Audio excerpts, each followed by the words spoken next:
अगर आप भी चाहते हैं कि एसएस फिल्म्स मोतिहारी के ऑडियो वीडियो सबसे पहले आप तक पहुंचे, तो इस चैनल को सब्सक्राइब करें और साथ ही बेल आइकन को दबाना ना भूलें। Presented by SS Films Motihari. Music by Saurabh Aishwarya. हमरा भोला जी के मथवा है डीजे विकास रीगा सीतामढ़ी। हमरा भोला जी के मथवा है छिया जैसन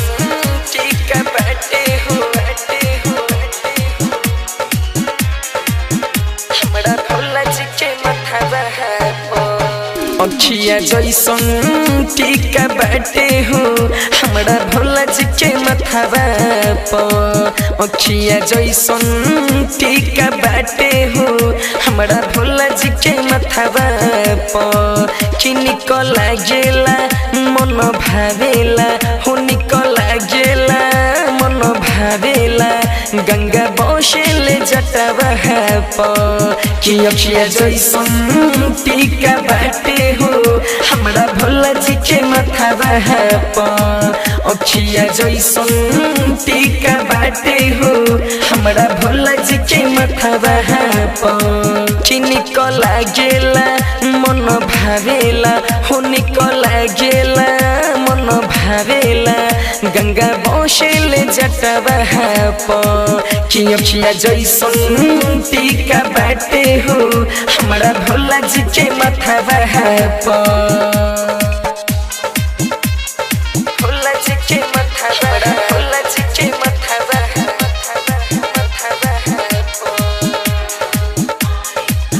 अखिया जैसन टीका बाटे हो हमरा भोला जी के मथवा चिको के बसा है के सावा हदिशी रुजया बेले चिको नो राजा जैसे रथवा पबठिया बेले हो सलभप भोला जी हमर आवेले आडे आवेले किया दे आवेले चिको के बसा है के सावा हदिशी रुजया बेले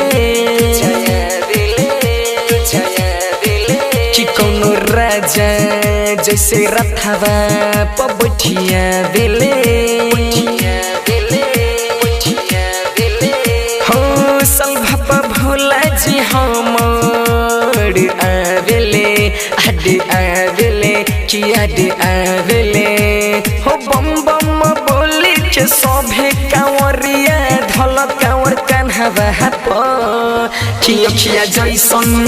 टीका बाटे हो हमरा भोला जी के मथवा पर अखिया जैसन टीका बाटे हो हमरा भोला जी के मथवा पर भोला जी के मथवा भोला जी के मथवा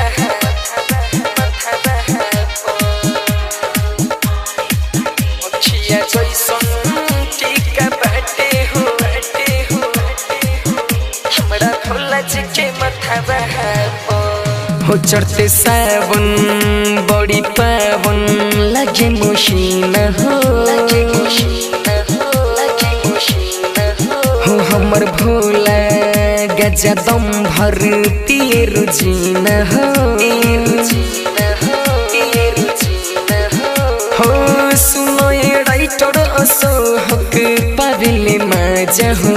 बाबा माजा हो पावेले माजा हो चढ़ते सावन बड़ी पावन लागे मशीना हो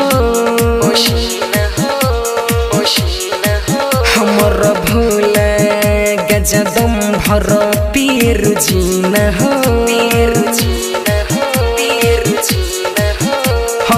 सुनो ये राइटर असोहक पावेले माजा हो बाबा माजा हो पावेले माजा हो इसके सोनी तू सुन सुजित गुलसन ध्यान धैल तू धामा बाप कि अखिया जैसन टीका बाटे हो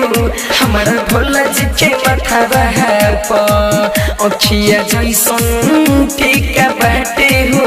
हमरा भोला जी के माथा पर